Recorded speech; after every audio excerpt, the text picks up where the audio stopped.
Hey people, welcome to the channel, and in this case I'll be reacting to Survival Lily's How to Survive the Economic Collapse Part 1.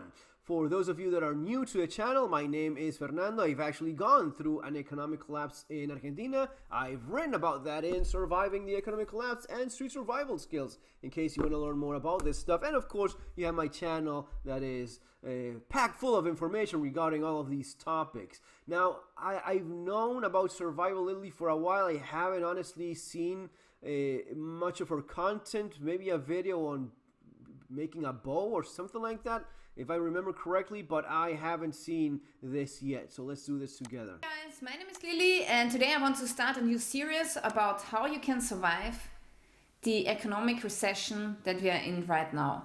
So usually I make wilderness survival videos, but because I hate doing this, but already recession is something that many countries, an economic collapse is something else. A recession is different.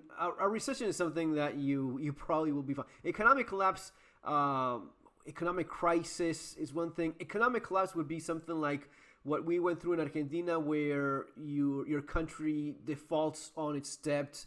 The currency collapses, starts losing value by the hour, banks close, and even the president resigns. And in our case, not only did the president resign, the next guy in line resigned as well, and the next one, and we went like for 5 different presidents. The country was a complete mess, and of course, anarchy on the streets. It was pretty wild for a while, then it started to calm down, and heck, I mean, most of the problems came even later. Some of the more serious problems, years later, still suffering them. So there's a big difference between an economic collapse and just a recession. A recession sucks. An economic collapse is going to be a generational change for that entire country. economic situation is so dire. I thought maybe I can give you some tips on how to do better and how to get through this crisis. Now, before I start, I first want to let you know about my credentials. So after high school, I have studied economics for 5 years and I majored in marketing. And then after my master's degree in economics, I have worked for various tax consultants, and I worked there as an accountant, and I have done taxes for at least 300 people. Okay, the first thing that I want to tell you is there are a couple of people advertising their seminars on YouTube. They are promising you that you will get rich if you just follow their method, and they have developed this special theory on how to make money, and if you just pay them, I don't know how many $100 for the seminars, you will get rich in the end. Don't give those people any money, because get rich quick seminars or online stuff. I mean, there could be legit people that have solid business or investment advice. Do a lot of research before you invest any of your money on that. Information that they are giving you, you can easily learn it either for free on YouTube, in the internet, or you can purchase some books for $20, and then in this book they will even give you more information as they give you with their seminars. So don't give those people any money, because I don't know exactly who those people are. I mean, there's scams, legit scams out there, like, yeah, give me, and then there's people that are selling shitty content, and there's people that I'm sure are selling valuable content regarding investments. Not what I look into much, but I know it is out there. Some people are happy with whatever courses they bought. I know some people that invested heavily on marketing courses or investment stuff, and I would only suggest being sure of what you're getting into and seeing if there's a community behind it and what experience other people have had. But I wouldn't immediately just disregard someone simply because, oh, you can find this out in books. Yeah, you can also be a freaking doctor if you do enough research and studying, but you aren't, right? So it's not just about, the information does exist. Yes, it is 2024, we do have internet, and basically all human knowledge is at your fingertips. That doesn't mean you have acquired or learned from that. Just make a living off of you. Apparently a lot of people are falling for it, and I just want to warn you of those guys. Don't give them any money. So that's the first thing. The next thing is, I've met a lot of people in my life, and some are doing really good with money, others are not doing great with money. So some people, if they get money, it just runs through their fingers and they never have savings on their bank account. And unfortunately, those people never learned how to deal with money. We really have a problem in education. Our schools are not teaching us. Okay, so she seems to be orienting this more towards budgeting, that sort of thing. I mean, pro tip, when there's a real economic collapse, there's gonna be no bank account for you. In fact, if you are a person that maybe saved a lot of money in the bank, you will be one of those people that we saw that are just hitting on the bank door with a hammer, literally trying to get in or trying to grab anyone's attention because the bank just closes. The bank freezes all of your accounts. It converts it to whatever new currency they come up with, a new dollar. Yeah, this is a new dollar. This is a lot better. Really? It's worth like a tenth of what I could buy before. Oh no, but this is the one legally allowed now. That sort of thing is what happens in a real economic collapse. You get screwed over, and banks will be the first ones to take advantage of it. A bank will not give you your money when there's a bank run. There's nothing here for you. You're done. And then there's a lot of shady things going on. Like in the case of Argentina, the banks, of course, knew about it. Most of the banks sent their money to their homes abroad, right? Many banks. These are the same banks operating all over the world. It's no mystery. Those they sent to the main branch in wherever it is outside the country, and they just stole your money. They're not giving you back your money, even though they have it. But that's what happens when everything starts falling apart. Enough about how to deal with money. And yes, I have studied economics, so I learned a lot of knowledge from there. But the average Austrian citizen is not learning how to make their own taxes, how to run a business. They're learning nothing. Yeah. So we really have an education problem. Now, today, the first lesson is that a lot of people don't know how their situation is. They don't know, am I doing good or bad? And what is my situation? Where are my assets? And where is the money coming from?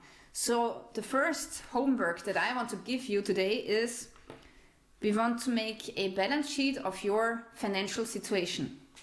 Okay, so for this we make a T. Alright, so for your personal balance sheet I have made this T, and on the left column we are going to write what have I got, and the right column is going to be who paid for it. So let's say there's a person A and he owns a car and it's worth $10,000. Then also person A has some cash at home, let's say $5,000. Then person A owns a house and the value is $500,000. Then we have the rest of persons A belongings, maybe. So she's doing basically like a listing the assets that she has. A TV or well, first of all, persons A parents have. This probably is not even applied to a lot of people that you don't have a $500,000 house. You have a $500,000 mortgage on the house. So, I mean, I get it. She's listing all of your assets. You have a paid-for car, cash.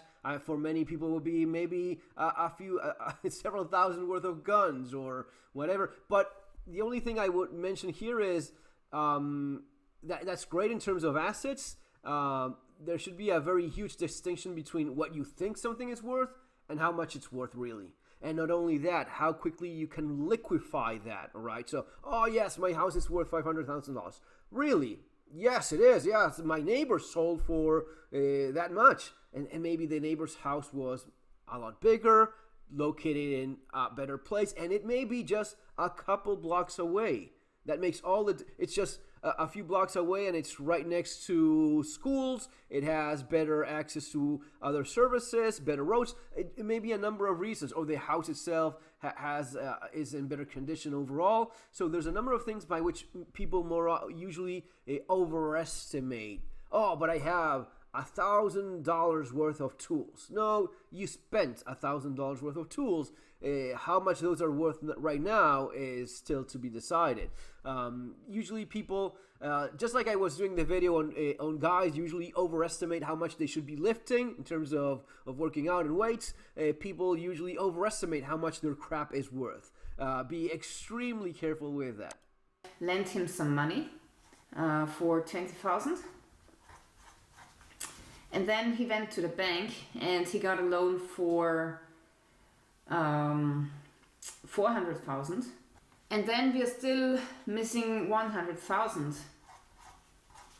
Now who paid for this? Well, it's person A. And this is a simplified version of a balance sheet, of course. If this was a professional balance sheet, we would call the left side assets, the right side liabilities, and then so her accountant brain is aligning things, and that's okay. We would take have I don't know how many years in your life, so nobody knows how long somebody is going to live. You might get 60 years old, 50 years old. Yeah, but you basically, I know where she's going with this, but when you do these things, and I mean, it's not only just us, but when you go to a bank and get a mortgage, it's going to be estimated that you are somewhat going to hit the average lifespan of most people in that country. What is it? 70, 75, 80, 85, whatever it is. And that's usually the life expectancy. And there's also an age of retirement. So all of that does come into account. And for the unexpected, my advice, and I don't know if she mentions it or not, but I'll just go and say it. Life insurance. You get life, and just in case you just don't make it, get yourself life insurance.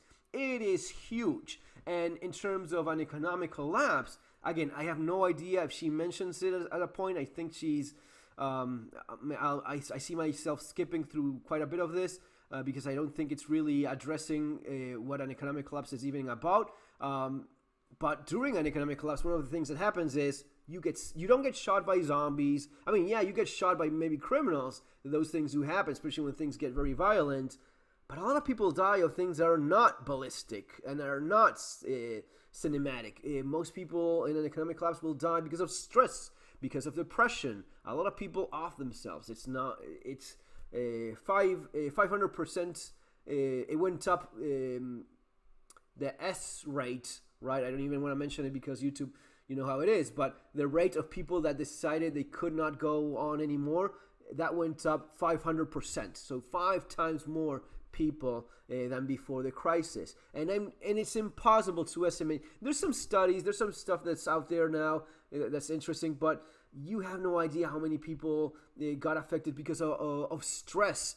Maybe stress just destroyed your immune system or just affected you in a number of ways, and you just don't make it. Right, or you, even worse, you are left in a bad, horrible state, and people have to. You're a burden to your family, which is what most people fear, especially guys. You're the provider. You're never the burden.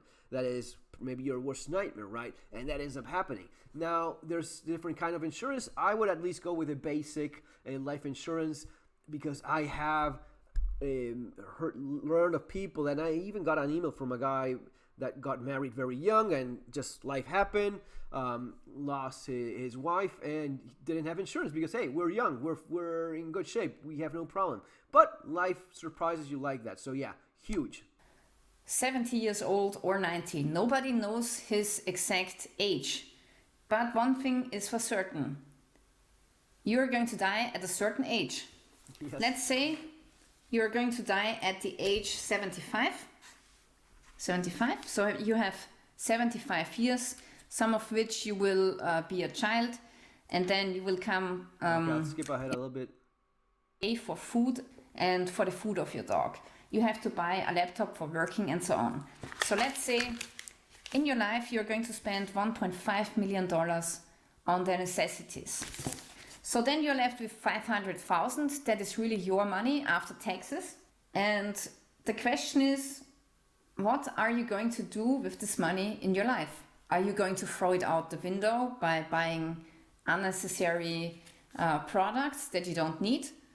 Or are you going to save it or make a smart investment where this money is becoming more? So here we have the 1.5 million that you need to live your life.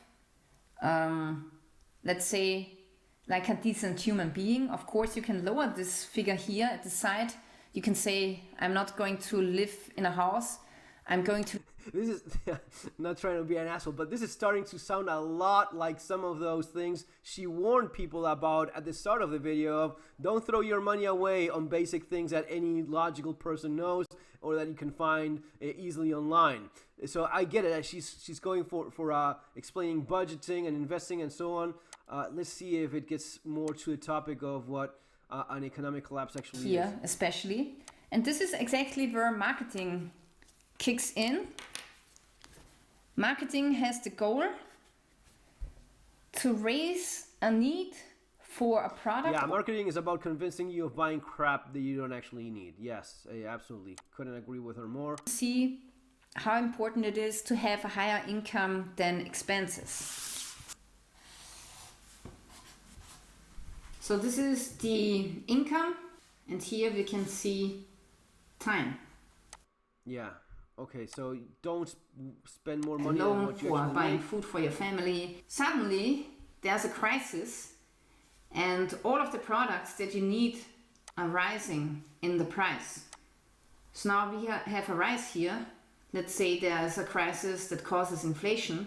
So now, as you can see, the expenses line is getting close to the income line. And that's really bad because now at the end of the month, It's sweet. She does a little line as if, no, it goes through it. When you lose, again, talking about an economic collapse, not a little bit of inflation. A little bit of inflation is what everyone in the world is going through right now. And this is, I think it's a year-old video. Look it up yourselves if you want to watch it full. But a little inflation, yeah, most people can deal with a little bit of, well, yes, most people is kind of like, yeah, most upper middle class people can deal with not only a little bit of inflation, but even heck, yeah, maybe quite a bit of inflation. Now, hyperinflation is a different thing. First of all, she's talking about having money in your banks. No, if there's something like what happened to us in Argentina, banks, there's people that have done what she's saying, and they had $100,000, $200,000, $300,000 saved in the account. Yes, because I amassed a significant amount of wealth and I have it safely. The bank closed the doors. The bank closed their doors, froze accounts, and suddenly you don't have $300,000 anymore. You have nothing. You have nothing, and you're allowed to get maybe $300 a week out of your account. So that's going to be $1,200 a month that you can withdraw from your account. And then it's not even $1,200 a month. It's going to be $1,200, whatever they convert it to the new peso exchange rate. Basically, you lose within a few days, you lose all of your money in the bank because you cannot access that in the most critical moment. Not only that, and you have to wait for months, even years later, until maybe you get a fraction of that back. But not only that, what you're making, and I don't think she's even aware of this, the amount of money you make does not buy the same amount of stuff. She's talking about things that are not an economic collapse. She's talking about recession. She's talking about inflation, and here is where it gets different, because all of a sudden what you make buys a third or a quarter of what you used to buy. What this basically comes down to is all of a sudden you no longer have access to the money in the bank that was stolen, and you can cry a river, you can post online about how angry you are. No one will give a damn, and even those that do they can do nothing about it. I mean, it's the entire banking system that is stealing from you. But not only, the worst part is that whatever money you make because of whatever job you have, all of a sudden buys you a third or a quarter of what it bought before. So your purchasing power goes to shit. Whatever plan you had in terms of, this is my income, this is my expenses, which is and it's all super relevant and important. And yes, most people don't even look at it this way, and they should. But your budget makes no sense. One of the things that people in Argentina, anyone that went through this, no matter if it's in Argentina or anywhere else, is that you don't live. She's talking about planning. It's sweet. She thinks of planning for 70 years. You don't plan for next week. You're going to be spending whatever you have in your pocket because you're living in a country that has 100% inflation a year after year, for decades. It is nonstop. It is on the thousands of inflation that you have. So you spend anything you have as quickly as you can, and it is basically reached the point in which most people that have the option, you don't stay there because whatever budgeting you're doing means nothing with that kind of inflation. Don't have a lot of money left to spend. So now let's say there's another crisis, a crisis of shortage. Let's say there's not enough of electricity and natural gas. So now the house is generating so much cost that you are having more cost than you're getting with your income. Okay, so let's say this is 1 year, January to December. Now in this time, you're saving money. Let's say here you saved 6,000 US dollars. But then at the end of the year, you spend more than you got. So here we have a deficit. That's, let's say it's 3,000 minus 3,000. So now because of the crisis, instead of making the average 11 grand a year, you're just making 3,000 US dollars this year. So that's really bad. You're still making savings, but not as much as you would have done without the crisis of the economy. So as you can see, my friends, an economic crisis is robbing us of our savings. Now this person still has savings, which is good, but some people, they are losing all of their savings and then they are getting into debts, which is even worse for them. Now it really depends on what's the reason why you are in debts. Now, so yes, as I was saying, it's a different thing. The bank will not give you your money. You don't access it. They freeze. It happened in Greece as well. It happens in places where things really fall apart, especially with a bank run, with a real serious bank run when everyone goes at the same time. We don't have the money for it. Done. So not only can you not access that money, and the money you're making buys a lot less. It's not just a little bit. It's, for an economic collapse, it's significant. She's also talking about going into debt. You cannot go into debt when there's an economic collapse because no one gives you any line of credit. It's not as if you can continue spending, right? This is a very American thing. But this is like when Homer Simpson buys the rock so as to repel an elephant repellent rock that he buys from Lisa for $100, right? It works because there's no damn elephants around. This is the same thing. You think you'll be able to go into debt because you haven't gone through an economic collapse, and there is not going on right now. If there is a full-blown economic collapse where banks close their doors and it's cash-only society, well, unless you have the cash in your hand, you're not getting any credit. Credit does not exist. Going further into debt does not exist. Taking up a loan to buy a car is not a good idea. Why? Because cars are always losing value, especially in So she's going into the Dave Ramsey territory now. Oh man. Okay. The first 2 years. So don't buy new cars because it's not a good investment. If you want to get a car, get one that is at least 2 years old, or even better 5 years old, because those cars, they have already lost value, and once you buy that... So it's sound advice. It is good advice, and yes, of course, buying a new car is super. The minute you drive it out of the dealership, it loses several $1,000s. 5-year-old car, especially with good, the Honda, Toyota, anything that is known for being rock solid quality, it can have 500,000 miles on it, and the thing still continues to run. So yeah, that is good advice. I don't see quite the economic collapse part of advice, but this is more about budgeting and having a used, you don't lose so much money anymore. But still with cars, you lose money every year. So usually they are not getting more value, except if you have old timers and such. But the common car is losing value, so it's not a good investment. She's actually wrong bad here. One of the things that a lot of people would do during an economic collapse is buy a fucking car, because at least you have the damn thing. You have the car, and even though, yes, of course, it is correct, she's talking about things that apply to normal times. And even a little bit about inflation, like she explained, like if you're not making enough money and so on. So she's talking about normal times and maybe a little bit of an inflation cycle or so. But during an economic collapse, you try to buy assets. If you can buy a house, if you can buy a car.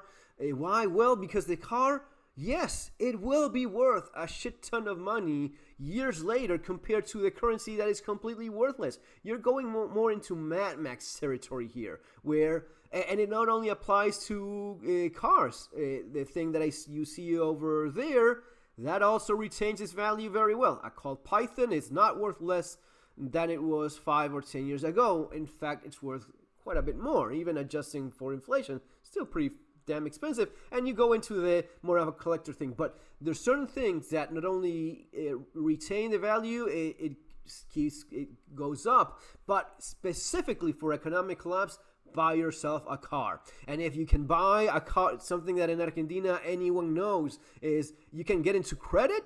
You got credit to buy a fucking car? Of course. It's going to be stupid expensive. You'll see some of the cars that you wouldn't even look at twice. But hey, you're buying it new. It maybe has like a insurance or covered a warranty for a few years or whatnot. So even though it's expensive, you're paying in money that is continuously losing value. If you get a good deal by which it only adjusts somewhat to inflation, or even it adjusts to inflation according to what the government is saying, we all know that the government lies. So if I only have to pay my fees, my monthly fees, adjusting to inflation depending on what the government says, and it's gonna be less than half of what real inflation is, fucking yeah, you buy yourself a car with credit.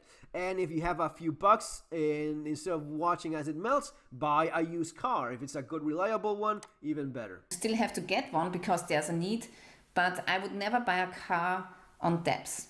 The only if you can buy a car, if you can get a loan to buy a car during an economic collapse or something, or a terrible economy, an economy that's falling apart, and you pay monthly with deflated and completely destroyed value of that local currency, it is most likely the case that it will be beneficial. It would be a good thing for you to get into that. It's not going to be all that easy. Maybe you're going to be asking for maybe a bit of more money up ahead, but it's it's one of those things that's the only investment that I can approve is buying a house in good location with debts. Why? Because if you pay rent, that's the alternative, you're going to pay around the same money. So she's giving basic financing advice, again, the Dave Ramsey sort of thing, or maybe the thing that a bunch of our people, like the one she mentioned in the beginning about people that give advice on budgeting and making money and so on. It's solid, it's sound advice, there's nothing wrong with that. But it has nothing to do whatsoever with an economic collapse. An economic collapse is something else. An economic collapse is bank what? No. The only thing you get out of the bank is maybe, if you're lucky, your whatever quota of withdrawals on ATMs when you find one with cash. But it becomes like a cash only society. And very often in the informal market, people, I work for cash. I only get paid in cash, man. No, I'll pay you. No, what, a check? Are you fucking kidding me? No, checks are no good. It's cash only. And if you want to stretch, I'm talking about real things, not about a movie. No, things we've gone through and know for if in fact this is how it has worked for an extended period of time. So for a very long time, it was You don't have cash, you don't get whatever you want. You have the cash, okay, now we're talking. And even now we're haggling, now we're making a deal. What kind of cash do you have? And that's something I brought up in the video of the Civil War movie. Do you have dollars? American? A sandwich, Canadian, okay. You now have my attention, sir. That's how it went. That's how it was. If you all of a sudden want to buy something, yeah, I'm looking for a car. Yeah, okay, how much? Yeah, 100,000 pesos, 1,500,000. No, I'm paying in dollars, man. Okay, so 3,000 sounds good. All of a sudden, you become attracted not only because you're selling what you want to sell, but what you're getting paid with is something that already saves you the inconvenience of finding a way of preserving that wealth you had just acquired from melting and disappearing because it is in a denomination that is losing its purchasing power by the hour. That you would pay to pay back your house. Of course, it depends on the location and how expensive the house is. But with houses, what usually happens is that houses get more expensive. So their value increases and you're not losing money. So if you take a loan for your house and if you are able to pay it back, that's the only investment that I would do with debts. Now, a lot of people might say, hey, with debts, you have to pay back the loan. You also have to pay back the interest rates. Yeah, but usually that's not much more than the rent that you're paying. Dollars left on your bank account. So is this the goal? She's still talking about bank accounts as if you would have access to How long them. can you do and live a life like this? If you have to do maybe a shitty work, you get shitty payment, you still have your expenses, and then you have to pay off the property of somebody else. It's not just the shitty work, even the good work you're doing, it's not paying much. This is one of the things that a lot of people struggle with. I mean, I say it, I've been saying it for years, I say it all the time, but the main thing about an economic crisis or even worse, a full-blown economic collapse, like everything going to hell, is that and even in a serious crisis, a serious recession, something like the videos I've been doing lately on what's going on in UK, someone mentioned, oh, you're happy about, I'm not happy about anyone going through any struggle or anything bad in life.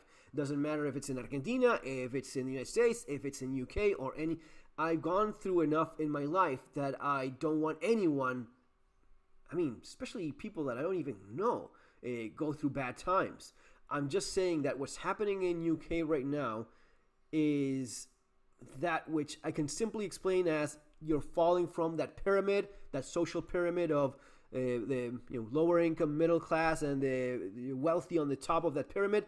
That big fat middle class that a healthy society should have. Not only does it shrink, it just falls off the pyramid. It just becomes boom, goes down there and becomes low. So it's a lot of low class and a little bit of very wealthy elite on top. That is a traditional, shift in the social structure that you observe when something like this happens. What she's talking about is not an economic collapse. It's about smart budgeting and not wasting money and having somewhat of a plan and making more money than you spend, basically, and being clever about your financial decisions, which is all well and good. But a lot of these things, as you saw, just don't apply. Especially not when banks say, we're close. It's an economic crisis. Government approves it. It's an emergency. We don't have money. Or we just went. I mean, I'm a private entity. I'm a business. I just went out of business. Oh, but you have my money, motherfucker. You have my money. I just went bankrupt. There's nothing here anymore. This is like the South Park clip that you probably saw. If not, I'd recommend you look at that, where Kyle goes and gives a check with $100 to the bank manager. Oh yes, well, it's gone. What? I just gave you a check without. It's gone. We invested it and it went poorly and it's gone. That's what happens. Literally, that's what happens with everything that you had saved in the bank. If it's in the bank, it's not yours. It belongs to the bank until they decide to give it back to you. It's not a good idea. I don't think it's fair. And I completely understand young people who say no to this and to say, I want to have a life too. I want to have a free time too. And I don't want to be a slave to the system. I don't want to pay rent for somebody else so that another person can have property without raising one finger. So I completely understand everybody or the trend, Okay. a personal illness, so that you cannot go to work anymore and then you're using up your savings. And the next thing is, you definitely want to pay off your debts, especially now as the interest rates are rising. Probably not. Some of the people that did best during an economic collapse, in the case of Argentina, and the same, again, the same logic. If you have a massive debt, I mean, some of the people that did best were the guys that had inside information. They took a massive ass loan from a bank in dollars, just kept the money, bought property, bought whatever, bought machinery. Everything goes to hell. I am repaying it in pesos. Oh no, you have to pay in this. Well, whatever they adjust, it's never gonna be as bad as what you got for it. You know, it's always gonna be that you ended up with. You got $100,000 loan to buy machinery. Now you have $100,000 worth of tractor.